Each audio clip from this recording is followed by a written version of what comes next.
आज हम फिजिक्स में देखेंगे torque in Cartesian coordinate system. आपने टॉर्क पढ़ा है, लेकिन आज इसको हम कोऑर्डिनेट सिस्टम के अकॉर्डिंग्स में जानेंगे कि टॉर्क आखिर में कैसे निकलता है। क्लियर हो गया? आपने समझा होगा कोऑर्डिनेट सिस्टम ये हमारा इस प्रकार की होती है। ये डायरेक्शन को हम लोग क्या कहते हैं? एक्स कहा जाता है, इसको वाई, और इसको क्या कहते हैं हम लोग? जेड कहते हैं। ये सभी का ओरिजिन पॉइंट है। क्लियर हो गया?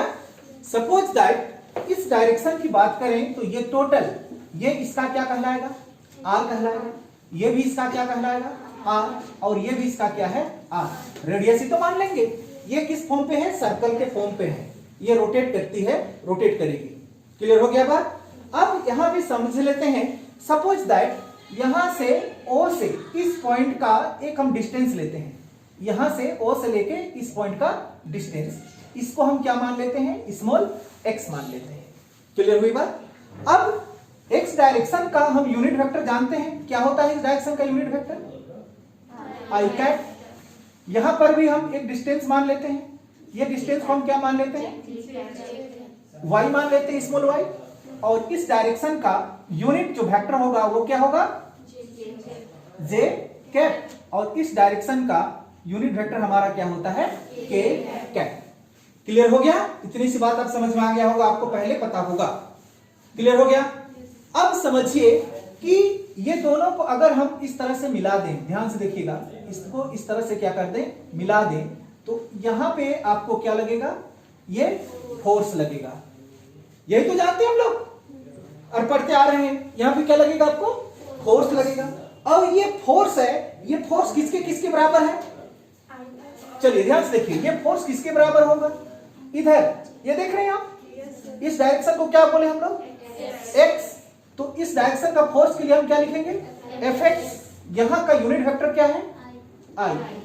प्लस इधर का भी तो यहां पे लग रहा है, इधर के लिए क्या लिखेंगे बोलिए? Fy और J कैप। इतना फोर्स लगेगा। समझ में आया या नहीं समझ में आया? R की बात करें तो ये भी हमारा R है और ये भी क्या है? हमारा R है। तो इस दोनों को अगर हम R लिखना चाहें, दोनों किसके बराबर है? यहां से इसका दूरी का आपने क्या लिया? x, और इसका यूनिट वेक्टर क्या था? I। प्लस इस डायरेक्शन की दूरी आपने क्या लिया? y। इस डायरेक्शन का यूनिट वेक्टर क्या था? z। तो R ये दोनों के बराबर हुआ। क्लियर हो गया? Therefore we know that आप टॉर्क इक्वल टू जानते हैं। बोलिए क्या जानते हैं? R into F. ये आपको पता है। तो टॉर्क इक्वल टू ये R है हमारा, और ये भी क्या है? R है। तो क्या R की जगह में इस वैल्यू को आप लिख सकते हैं? क्या है R की जगह में? x i cap plus y j cap. बीच में क्या साइन है? मल्टीप्लाई का साइन है। f का वैल्यू क्या है? fx i cap plus fy j cap. क्या बात समझ में आई? चलिए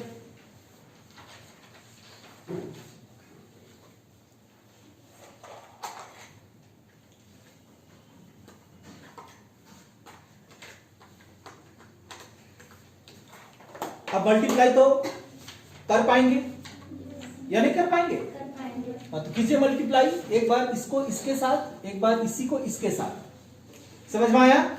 उसके बाद में एक बार इसको इसके साथ, एक बार इसके साथ। चलिए क्या मिलेगा देखते हैं। मल्टीप्लाई कीजिए।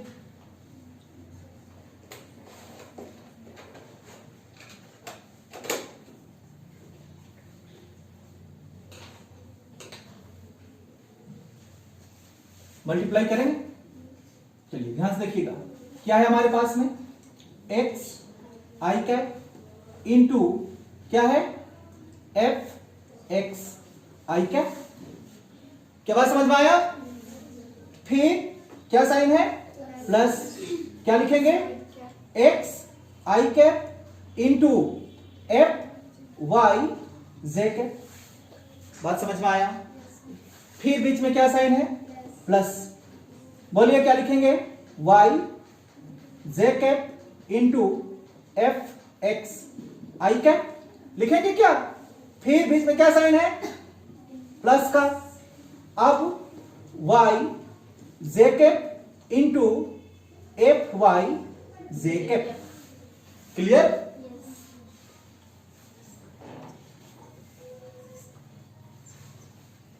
और आपको यहां पे जानकारी होना चाहिए, ध्यान से देखिएगा, आप जानते भी हैं ये चीज को। आई इंटू आई कैप क्या होता है?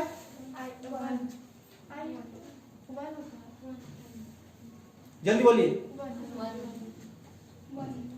आई इंटू आई 1 होता है या 0 होता है?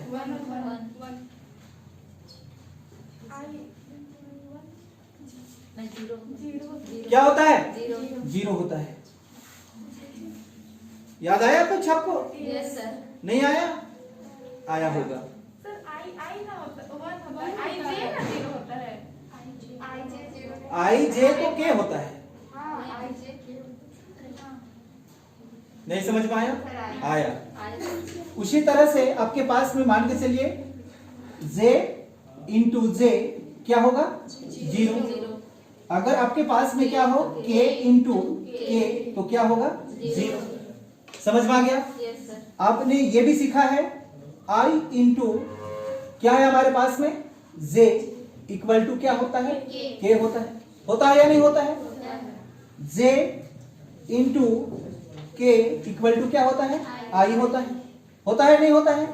और k into I equal to क्या होता है? j होता है। क्या बात समझ में आया? चलिए अब ध्यान से देखिए, यहां पे आपका आई है, ध्यान से देखिए इधर आई है और यहां भी क्या है? आई।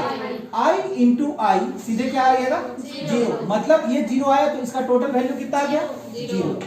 समझ में आया? Yes sir. बीच में क्या साइन है? प्लस का साइन है। अब आप ध्यान से देखिए इधर क्या है, यहां पे x दिखाई दे रहा है आप लोगों को? ध्यान से देखिएगा, x है, फिर क्या है? एफ वाई दिखाई दिया, फिर क्या है? आई और जे। आई और जे, आई और जे क्या हो जाएगा? के हो जाएगा। ये बात समझ में आया होगा? फिर आगे ध्यान से चलिए, प्लस यहां पर क्या है? जे और इधर क्या है? आई। यहां पे जे है और इधर आई है। पहले जे फिर आई, मतलब ये जे है और ये आई, तो माइनस के होगा। होगा कि नहीं होगा? तो इस केस में हम क्या लिखेंगे बोलिए? यहां पे हमारा क्या है? y है, फिर fx है, फिर क्या लिखेंगे? माइनस के लिखेंगे। क्या समझ में आया? प्लस यहां पर भी क्या है? j, यहां पर भी क्या है? j, तो ये क्या हो गया? टोटली 0 हो गया।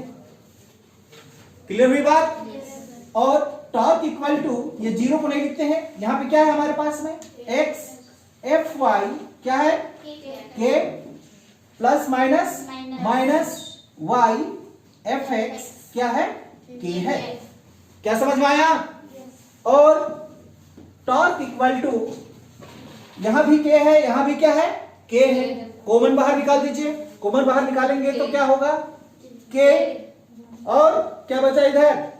X F Y minus Y F x.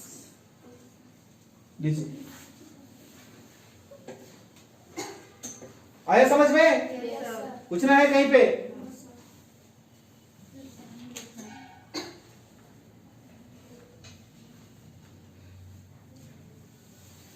ये सिर्फ याद करने के लिए है।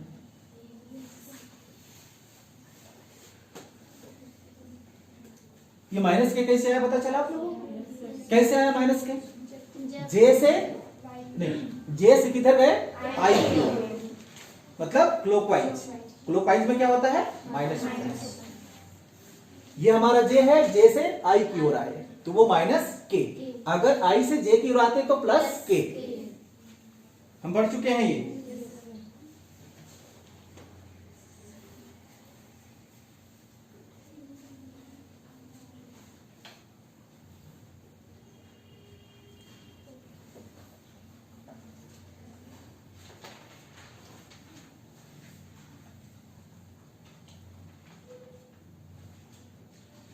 हो गया? चलिए इसका एग्जाम्पल आपको दिखाते हैं, थोड़ा सा समझ लीजिए इसका एग्जाम्पल।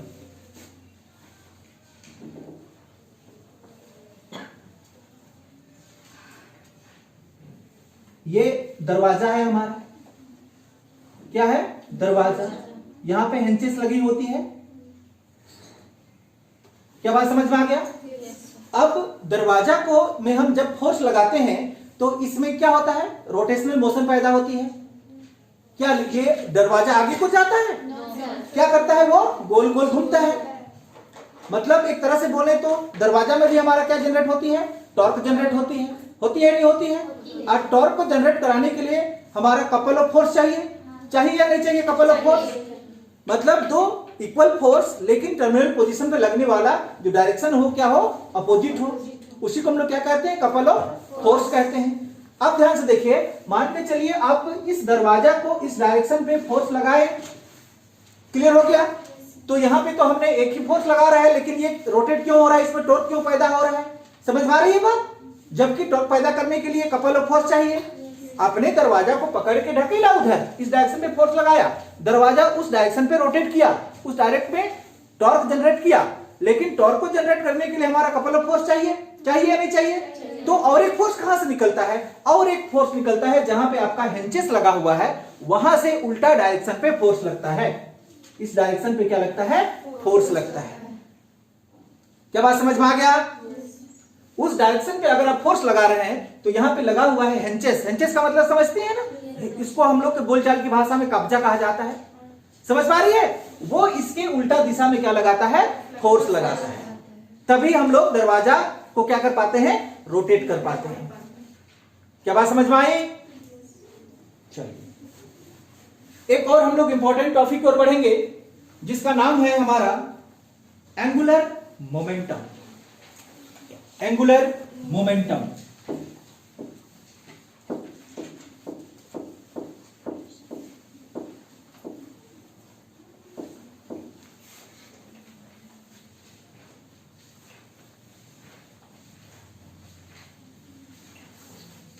ये इंपॉर्टेंट टॉपिक जिसका नाम है angular momentum. Angular momentum.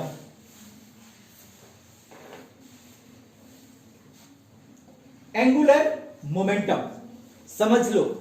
Angular momentum, हमारे पास में दो प्रकार का मोमेंटम होता है, एक लीनियर मोमेंटम और एक एंगुलर मोमेंटम। समझ में आ रही है बात? चलिए हम किसका बात कर रहे हैं? एंगुलर मोमेंटम की बात कर रहे हैं। सपोज दैट कि ये एक हमारा क्या है? सर्कल पाथ है, ये इसका सेंटर, यहां पे कोई ऑब्जेक्ट जिसका मास कितना है? m है। कितना मास है? m मास है। ये क्या करता है? रोटेट करता है, गोल गोल क्या करता है? घूम रहा है। समझ में आ गया? मतलब ये पूरा रेडियस घूम रहा है। ये पार्टिकल्स केवल नहीं घूम रही है मौत की कुआं जैसा, पूरा बॉडी ही घूम रहा है, जैसे ग्लोब घूमता है ना उस तरह से। समझ पाई? तब इस केस में आप देखेंगे कि इसका जो वेलोसिटी होता है वो इस डायरेक्शन पे होता है। समझ में आया? आपने ग्लोब को पकड़ के इस तरह से घुमाया, क्लियर हो गया? तो वो घूमेगा तो उसमें क्या होगा? इस डायरेक्शन पे वेलोसिटी होगा। अगर इस डायरेक्शन में वेलोसिटी हो तो ये इस तरह से घूमेगा, उस डायरेक्शन में वेलोसिटी हो तो उस डायरेक्शन पे घूमेगा। समझ पा रही है?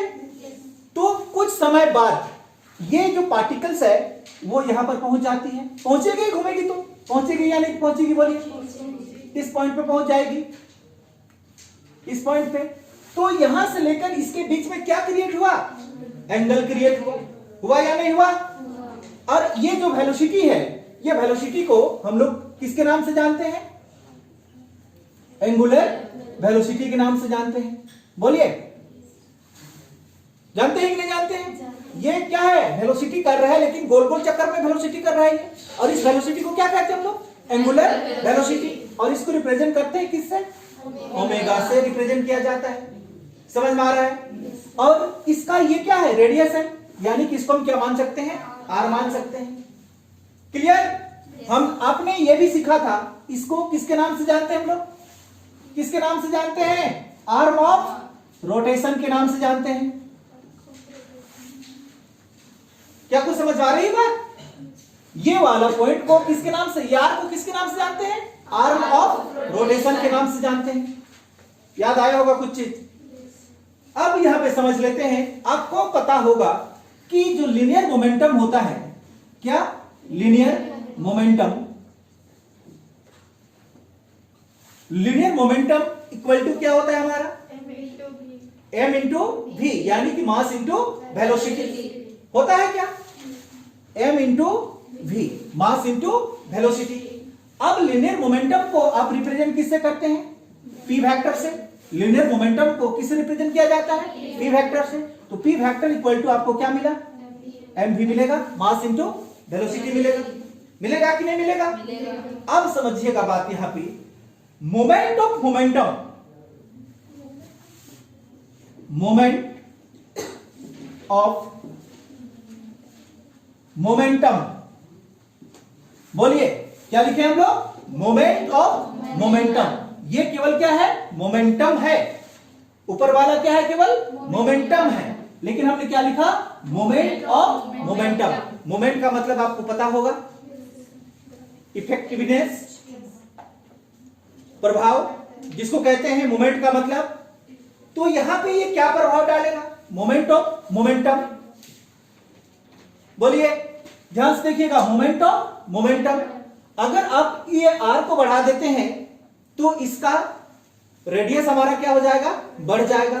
और इसका जो लीनियर वेलोसिटी क्या है?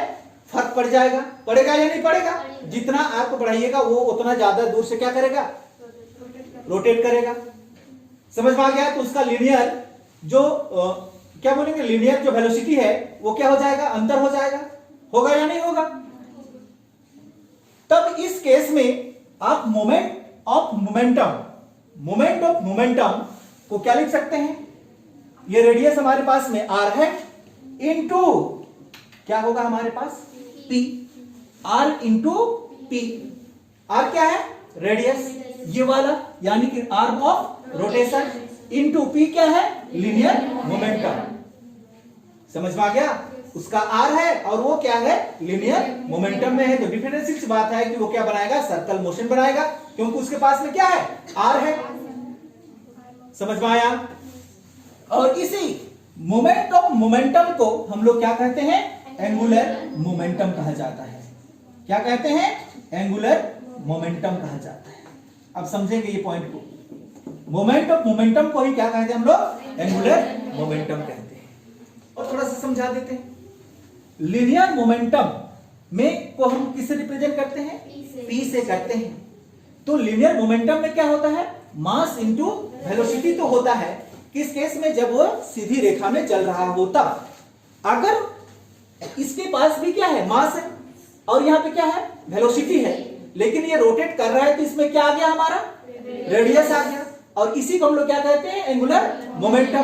तो इसका क्या मतलब हुआ कि इसमें हमारा आर भी है, एम भी है और वी भी है। इसी को हम लोग क्या कहते हैं? एंगुलर मोमेंटम कहा जाता है। मोमेंटम मतलब मास इंटू वेलोसिटी, और एंगुलर का मतलब होता है जो एंगल बनाए जिसमें हमारा रेडियस हो। सिंपल। समझ में आया?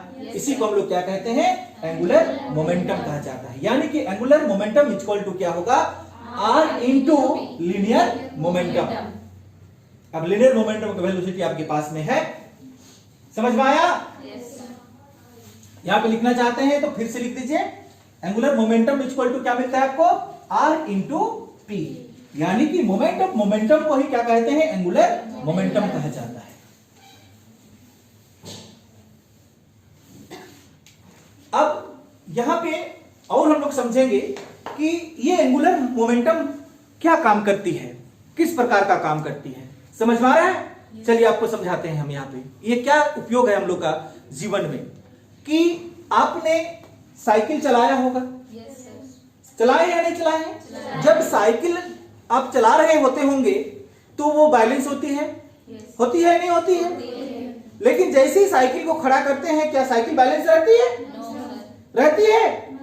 अगर आप में उतना कैपेसिटी रहता तो खड़ा करके आप ऐसे बैठ रहते, नहीं गिरते। लेकिन एक चीज गौर कीजिए, जब साइकिल चलता है तो वो नहीं गिरती है, लेकिन जैसे ही साइकिल खड़ा हुआ तो क्या होता है? वो गिर जाता है।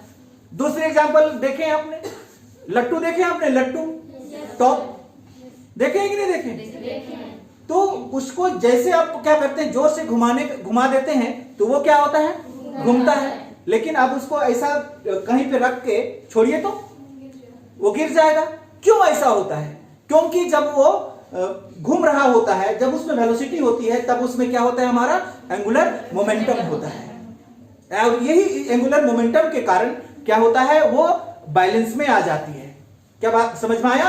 लेकिन जब वेलोसिटी में नहीं रहती है तब उसमें क्या नहीं होता है, एंगुलर मोमेंटम नहीं होता है। और एंगुलर मोमेंटम नहीं होने से वो अपने को बैलेंस नहीं कर पाती है। समझ में आ गया?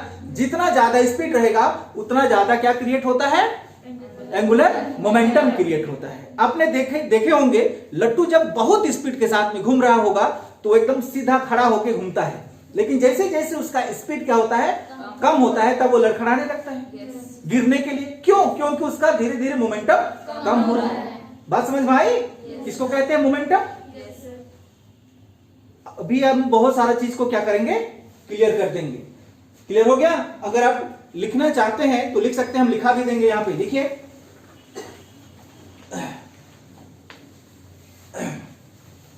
लिख लीजिएगा, stop cycle can not be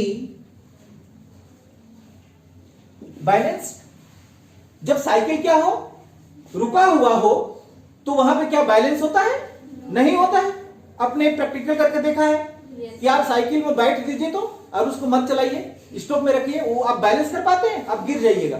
गिरेंगे कि नहीं गिरेंगे? But moving cycle has balance. लेकिन यही साइकिल अगर क्या कर रहा हो, चल रहा हो, तो उसमें क्या है, बैलेंस है या नहीं है? बोलिए, समझ में आ गया होगा? और ये किसके कारण संभव हो पाता है, मोमेंटम के कारण। किसके कारण? मोमेंटम के कारण पॉसिबल होती है। और यही मोमेंटम के बारे में आज हम लोग जानेंगे कि आखिर में ये कहां कहां पे रोल प्ले करती है, इसका क्या एप्लीकेशन बनती है, कहां पे ये होती है, सब चीज को जानेंगे। समझ में आ गया? ये तो थोड़ा सा हम सिर्फ एंगुलर मोमेंटम के बारे में समझ लिए कि एंगुलर मोमेंटम क्या चीज होता है। आया समझ में? अब लट्टू का भी एग्जांपल ले सकते हैं। जब वो जोर से घूमती है तो एकदम खड़ा हो जाती है, होता है या नहीं होता है? होता है। लेकिन जैसे ही उसमें स्पीड कम होती है, वो लड़खड़ा के क्या होता है, गिर जाता है या नहीं है? क्लियर? चलिए थोड़ा सा लिख लेंगे नीचे, angular momentum, angular momentum is a vector quantity. ये कैसा क्वांटिटी है? Vector quantity.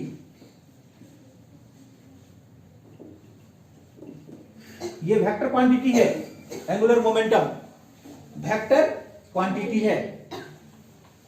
क्लियर हो गया? इस एंगुलर मोमेंटम का जो सिंबल है,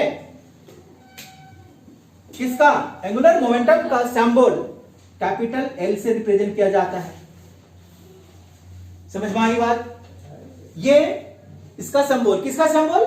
एंगुलर मोमेंटम का जो सिंबल है वो क्या है? कैपिटल एल है। और ऊपर में हमने एरो का साइन लगाया, ये क्या इंडिकेट करता है कि ये वेक्टर क्वांटिटी है। क्लियर हो गया?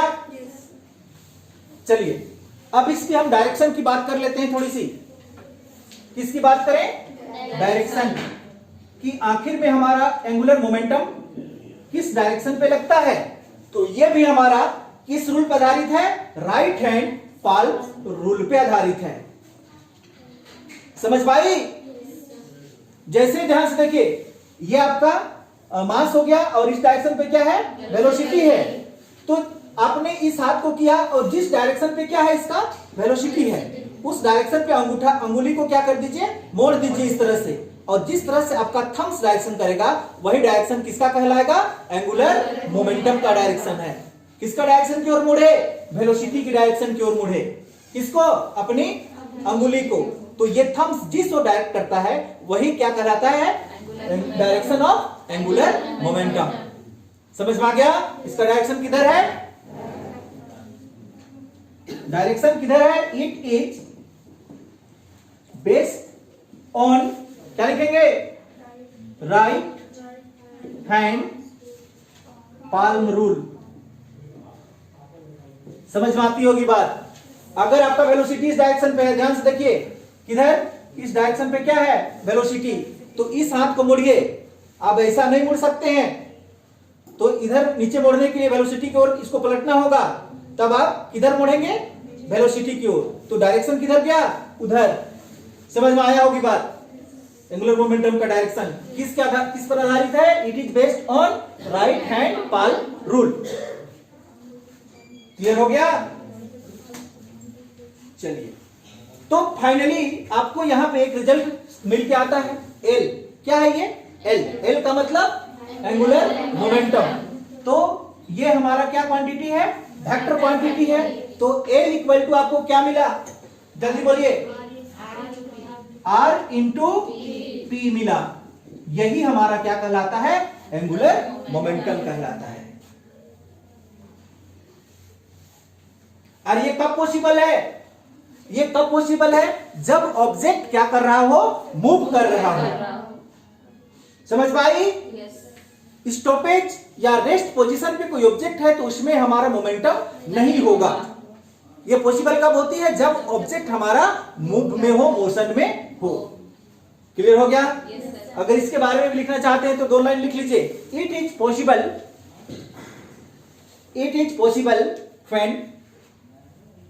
when particles is moving.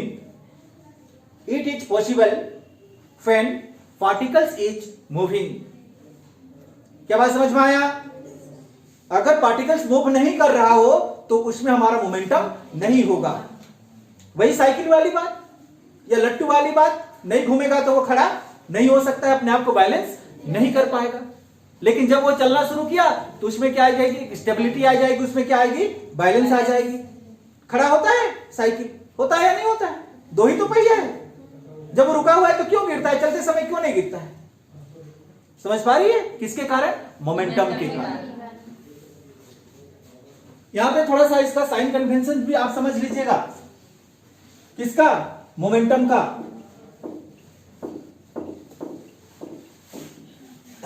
अगर हमारा पार्टिकल्स इस डायरेक्शन पे रोटेट कर रहा हो, इस डायरेक्शन पे, इस डायरेक्शन पे, मतलब इसको हम क्या बोलेंगे?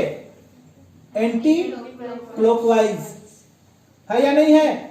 तब ये हमारा क्या होता है? पॉजिटिव में होता है। समझ में आया? एंटी क्लॉकवाइज में क्या में आएगा? पॉजिटिव में आएगा। लेकिन अगर वही पार्टिकल्स हमारा क्या हो? इस डायरेक्शन पे रोटेट करा हो, मतलब क्लॉकवाइज रोटेट किया, तो ये किस में आएगा? हमारा नेगेटिव में आएगा। आप याद रखेंगे, एंटी क्लॉकवाइज में पॉजिटिव और क्लॉकवाइज में नेगेटिव में। ये क्या है इसका? ये भी हमारा क्या है? डायरेक्शन ऑफ क्या है? Angular momentum. कि हम क्लॉकवाइज घुमाएंगे तो हमको नेगेटिव में मिलने वाला है, और एंटी क्लॉकवाइज घुमाएंगे तो किस में मिलने वाला है? पॉजिटिव में मिलने वाला है। याद रखेंगे आप ये चीज। क्लियर हो गया? चलिए, मिटा दें इसको।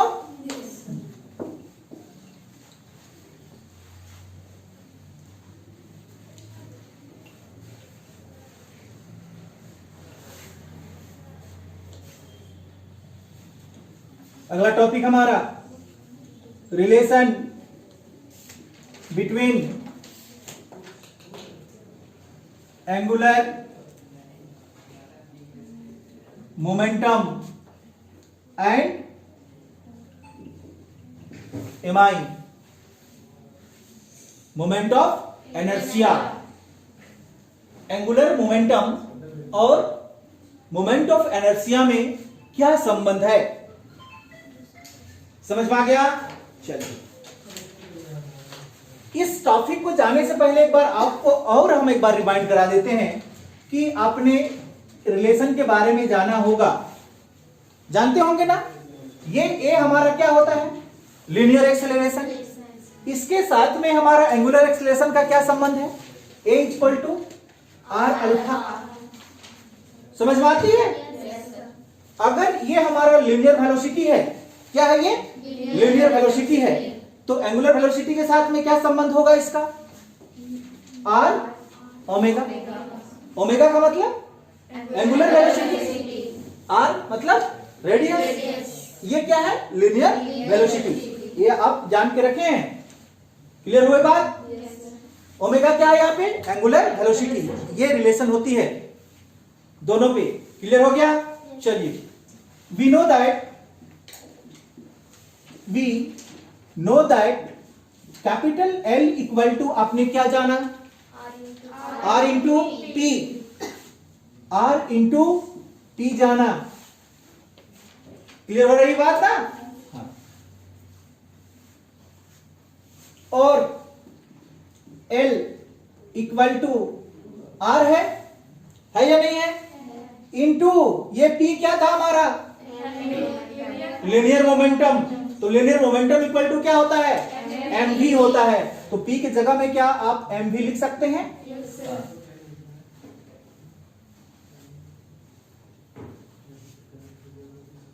क्लियर हो गया? और आगे देखिए, और L इक्वल टू क्या है आपके पास में? R इंटू क्या है? M इंटू ये क्या है? रिलेशन देख रहे हैं आप? क्या लिखेंगे? R ओमेगा है क्या? तो क्या मिलेगा आपको? Angular momentum equal to m r square omega. r और r क्या हो गया? r स्क्वायर, m है, ओमेगा है। आपको पता होगा कि moment of inertia I equal to क्या होता है? mr स्क्वायर होता है। तो यहां पे angular momentum L equal to mr square के बदले में आप क्या लिख सकते हैं? I। और क्या है आपके पास में? ओमेगा। ये रिलेशन है, देखिए।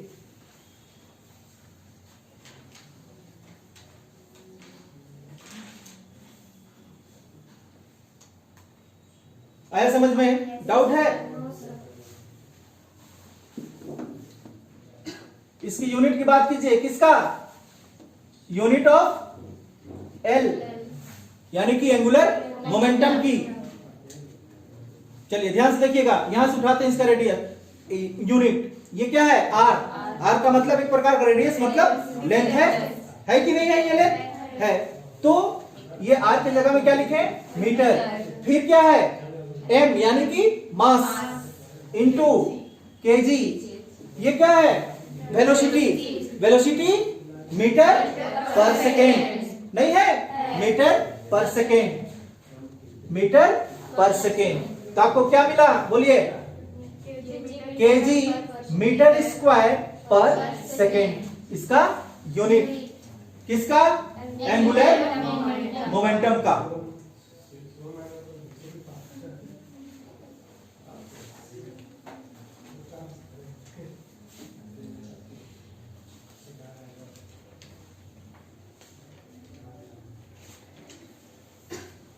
अगर इसका डायमेंशनल फार्मूला कैलकुलेट करने कहा जाए तो क्या कर सकते हैं? सीधे दिखाई दे रहा है, देखो तो। डायमेंशनल फार्मूला DF लिख देते हैं यहां पे। क्या लिखते हैं? DF, dimensional formula.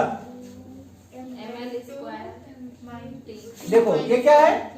kg यानी कि मास है। ये L स्क्वायर, फिर क्या है? T minus 1। ये इसका डायमेंशनल फार्मूला होगा।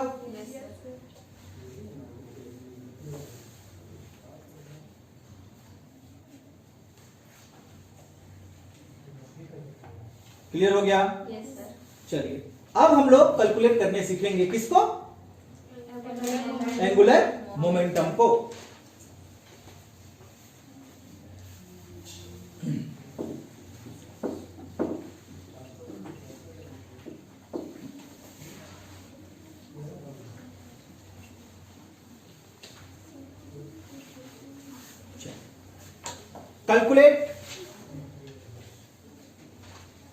Calculate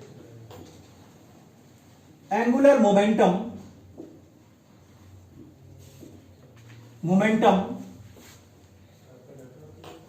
due to some angle. Some angle का मतलब क्या बोलता है? Theta is not equal to 0। ये जो थीटा बनेगा वो 90 डिग्री के बराबर नहीं होगा। Theta is not equal to 90 degree, 0 नहीं बोलेंगे, 90 डिग्री।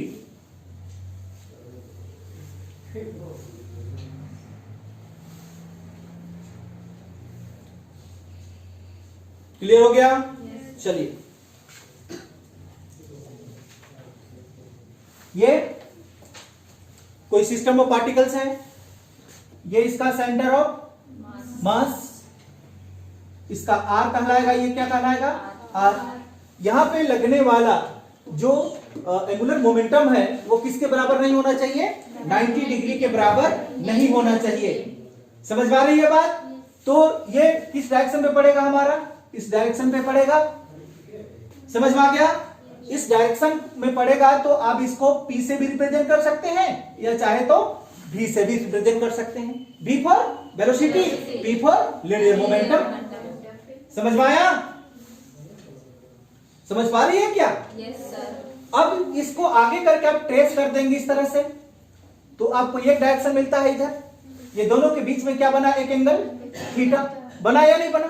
तो इस डायरेक्शन को आप चाहे तो क्या लिख सकते हैं? P cos ऑफ थीटा लिख सकते हैं या न्यू cos ऑफ थीटा लिख सकते हैं। समझ पा रही होगी? P मतलब मोमेंटम को दिखाया और V मतलब वेलोसिटी। क्लियर है? मास तो इस पार्टिकल में यहां पे है ही है। उसी तरह से ये इस डायरेक्शन पे भी आएगा, बोलिए। तो इस डायरेक्शन के लिए आप क्या लिख सकते हैं? P साइन ऑफ थीटा या न्यू साइन ऑफ थीटा, दोनों में से कोई एक को आप लिख सकते हैं। आपने पढ़ के रखा है, समझ में आया बात? Yes sir. इसको हम लोग क्या बोलेंगे? इसको लिख दीजिए ना, पॉइंट ऑफ रोटेशन। यही पॉइंट तो क्या कर रहा है? घुमा रहा है। Point of rotation.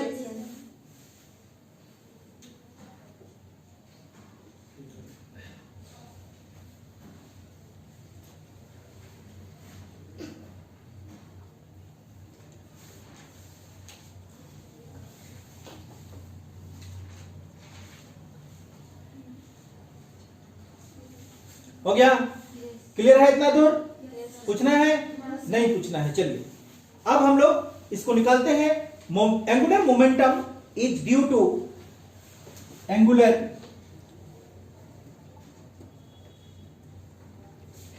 Momentum is due to किसके कारण है इसमें angular momentum? P cos theta के चलते है या P sin थीटा के चलते हैं? P sin थीटा के चलते, क्योंकि ये हमारा क्या करा रहा है? इसको रोटेट करा रहा है, जब ये तो बाहर की ओर खींच रहा है। समझ पा रही होगी बात? तो हमने क्या लिखा? Angular momentum is due to किसके चलते? P sin ऑफ थीटा के चलते है।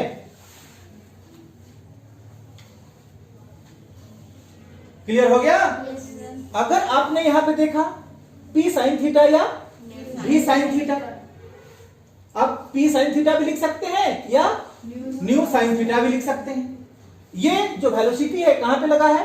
टेंजेंट पे लगा है। लगा है कि नहीं लगा है? टेंजेंट। तो चलिए यहां पे हमने एक प्रयोग करेंगे। ये T का मतलब क्या लिखेंगे? टेंजेंशियल। T प्रयोग करेंगे तो क्या लिख लेंगे? टेंजेंशियल लिख लेंगे। क्लियर हो गया? तो ध्यान से देखिए, यहां पे Vt इक्वल टू क्या आप लिख सकते हैं? V sine of theta. Vt, T for tangential, क्या है? Nu sine of theta. क्लियर हो गई होगी बात? आपको एक चीज और याद होगा कि L इक्वल टू, ध्यान से देखिएगा, L इक्वल टू क्या जानते हैं आप? R इंटू P जानते हैं? जानते हैं या नहीं जानते? जानते हैं। तो इस केस में इस बॉडी को रोटेट कौन करा रहा है? ये वाला P करा रहा है कि ये वाला P करा रहा है? साइन। P वाला करा रहा है साइन, मतलब P साइन थीटा या न्यू साइन थीटा करा रहा है। समझ में आया बात? चलिए, तो आपको अब आगे लेके चलते हैं और L इक्वल टू ये हमारा क्या हो गया? R। यहां पे है क्या? P फिर क्या लिखेंगे, साइन ऑफ थीटा। क्लियर हो रही है बात, समझ में आया? ये P तो सिर्फ हम फॉर्मूला में जानते हैं इसको, देयरफॉर इसको जानते हैं, लेकिन ये डायरेक्शन पे केवल P साइन थीटा क्या करा रहा है, इसको रोटेट करा रहा है। तो P की जगह हम क्या लिखेंगे, P साइन ऑफ थीटा लिखेंगे। समझ में आया क्या? चलिए, और L इक्वल टू, ये R तो हमारा R है, समझेगी? ये क्या है हमारा P है। क्या P के जगह में आप M भी साइन ऑफ थीटा लिख सकते हैं? क्योंकि P यानी कि लीनियर मोमेंटम इक्वल टू क्या होता है, मास इनटू वेलोसिटी होता है। आया समझ में? और इसको मोड में ले लीजिए एक बार। मोड में का मतलब समझ में आता होगा कि सिर्फ वो किसको दिखाएगा, मैग्नीट्यूड को दिखाएगा। तो क्या लिख सकते हैं आप, R M nu sine of theta, only magnitude. ये क्या है, ओनली मैग्नीट्यूड।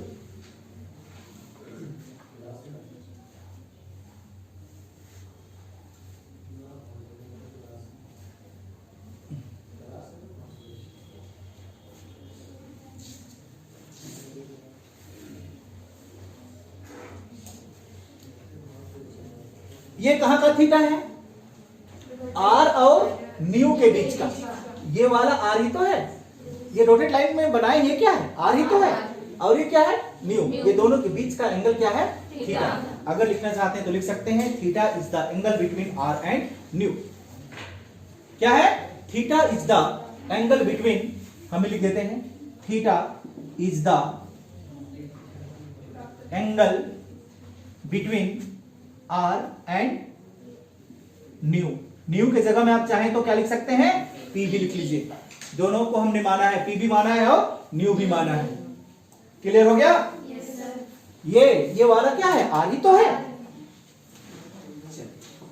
ये हमारा एंगुलर मोमेंटम करने का ये पहला मेथड था। क्या है ये, फर्स्ट मेथड। इसको आप लिख दीजिए मेथड 1। मेथड 1।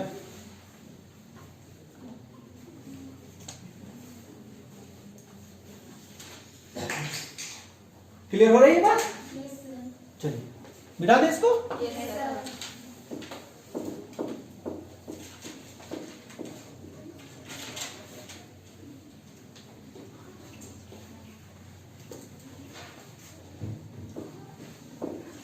चलिए सेकंड मेथड दूसरा देखते हैं हम लोग। मेथड सेकंड, इसको भी आपको इजी लगेगा, इसको भी आप जान पाएंगे बड़ी आसानी से। समझ में आ रहा है ना? चलिए ये देखिए, ये हमारा एक्सिस ऑफ रोटेशन है या नहीं है? इस डायरेक्शन पे क्या हुआ, इस डायरेक्शन पे ये हमारा क्या है, आर है। इसको अगर चाहे तो आप क्या बना सकते हैं, सर्कल। ये क्या है, आर। यहां पे आप इस डायरेक्शन पे क्या लगाएं, इतना नहीं, 90 डिग्री से कम होना चाहिए। इस डायरेक्शन पे क्या लगाए, वेलोसिटी या पी। अब दो चीज हम मान के चल रहे हैं, है या नहीं है? इसको बैकवर्ड ट्रेस कर दीजिए, ये देखिए इधर है या नहीं है, और इसको भी कर दीजिए। यहां पे 90 डिग्री का एंगल बनना चाहिए। ये कितना डिग्री का, 90 डिग्री का। अगर इसको आप आगे इधर बढ़ा देते हैं इस तरह से, तो यहां पे क्या बन जाता है, थीटा। अगर ये थीटा है तो ये भी क्या बन जाएगा, थीटा बन जाएगा। समझ में आया? चलिए क्लियर? अब ये एंगल आपको फिर से पता होगा, कितना होगा, 90 डिग्री माइनस थीटा होगा। ये एंगल हमारा होगा या नहीं होगा? होगा। ये इसका ओरिजिन था, है या नहीं? इसी को हम लोग क्या कहते हैं, axis of rotation. Axis of rotation. ये सेकंड मेथड हम कैलकुलेट कर रहे हैं। तो यहां पे क्या मिलेगा हमको, इधर आर है तो क्या लिखेंगे, आर कोस 90 माइनस थीटा। इससे पहले आपने पढ़ चुका है, नहीं पढ़े हैं क्या? और जब हम कैलकुलेट कर रहे थे तब। और कोस 90 माइनस थीटा इक्वल टू क्या होता है, साइन ऑफ थीटा होता है। क्लियर हो गया?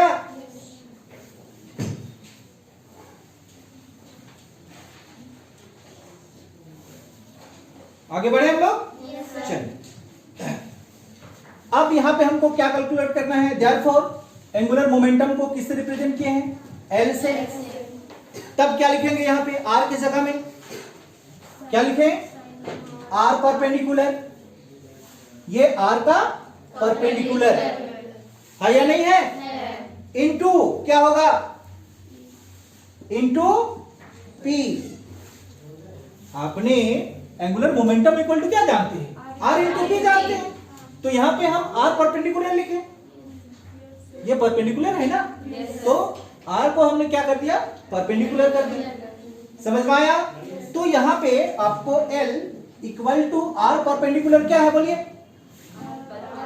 आर साइन थीटा है या नहीं है? इंटू पी की जगह में क्या लिख सकते हैं? M B. क्या बात समझ में आया? अगर आप इसको मैग्नीट्यूड के फॉर्म में लिखना चाहें, किसके फॉर्म पे? मैग्नीट्यूड के फॉर्म में लिखना चाहें तो क्या लिख सकते हैं? R M nu sine of theta. देखिए दोनों में एक ही वैल्यू आया, अलग वैल्यू है?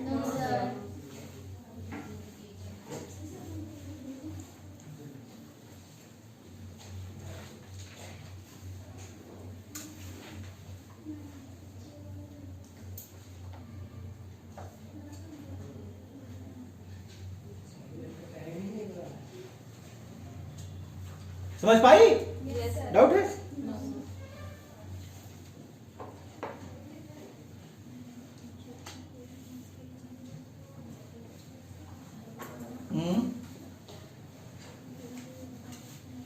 चलिए आगे देखते हैं।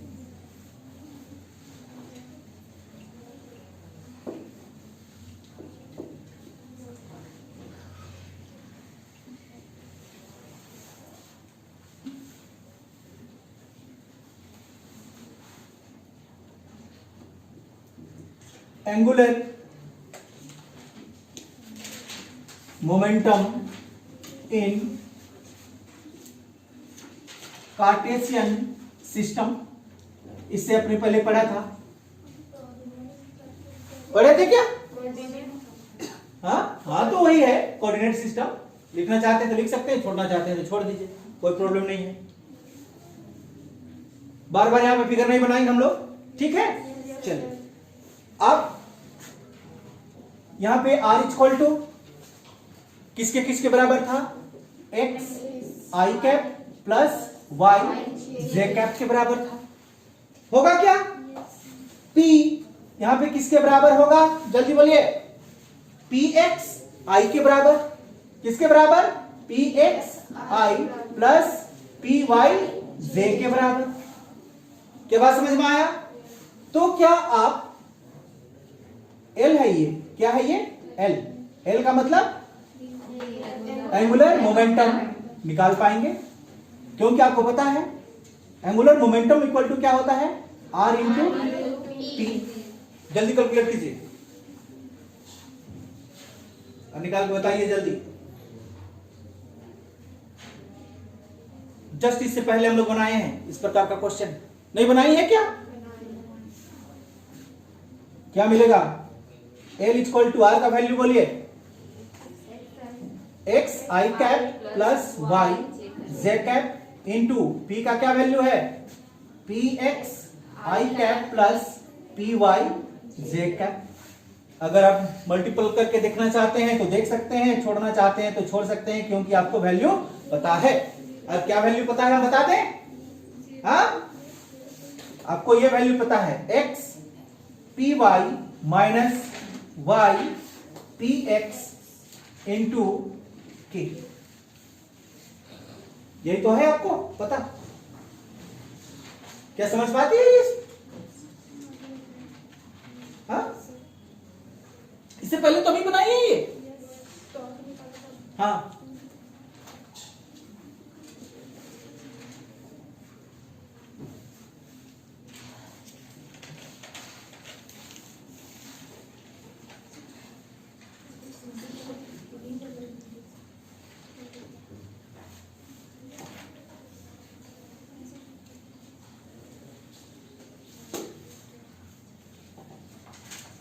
क्या समझ पाई?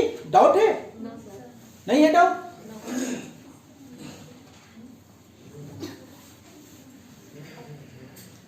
अब यहां पे समझते हैं थोड़ा सा कि आपको लग रहा होगा कि जो ऑब्जेक्ट केवल रोटेट करती है उसमें केवल एंगुलर मोमेंटम होता होगा, लेकिन जब साइकिल हमारा क्या हो रहा है, चल रहा है, तब उसमें तो हमारा क्या बोलते हैं, एंगल तो क्रिएट नहीं हो रहा है, तो वो बैलेंस क्यों है बताइए?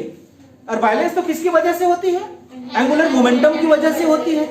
इसका मतलब ये हुआ कि कोई ऑब्जेक्ट क्या है, लीनियर मोशन में है, तब भी वहां पे हमारा क्या होता है, एंगुलर मोमेंटम होता है। समझ में आ गया? चाहे किसी के बीच में हो, जमीन या व्हील्स के बीच में हो या किसी के बीच में हो, लेकिन हमारा एंगुलर मोमेंटम होता है। समझ में आया बात? तो इसी को हम लोग कैलकुलेट करेंगे, एंगुलर मोमेंटम किसका? लीनियर मोशन का। समझ में आया? ये तो सब हमारा क्या था, सर्कुलर, यानी कि जब रोटेट कर रहा था तब। अब हम सीधी रेखा में चल रहे हैं, तब भी कोई ऑब्जेक्ट क्या रहता है, हमारा बैलेंस होता है या नहीं होता है? अपने एक चक्का लीजिए, टायर समझते होंगे ना, टायर इस तरह से साइकिल या जो मोटरसाइकिल वगैरह का है, उसको आप जमीन पे ऐसा रखिए, जैसा खड़ा कीजिएगा वो नीचे की ओर क्या हो जाएगा, गिर जाएगा। गिरेगा कि नहीं गिरेगा? लेकिन आप उसमें थोड़ा सा गति दे दीजिए, वो बैलेंस होकर आगे की ओर क्या करने लगेगा, चलने लगेगा। उसमें क्या ऐसा जादू आ जाता है जो नहीं गिरता है? एंगुलर मोमेंटम है। यानी कि लीनियर मोशन में भी हमारा क्या क्रिएट होती है, एंगुलर मोशन क्रिएट होती है। समझ में आ गया? आज के लिए बस इतना, कल देखते हैं हम लोग।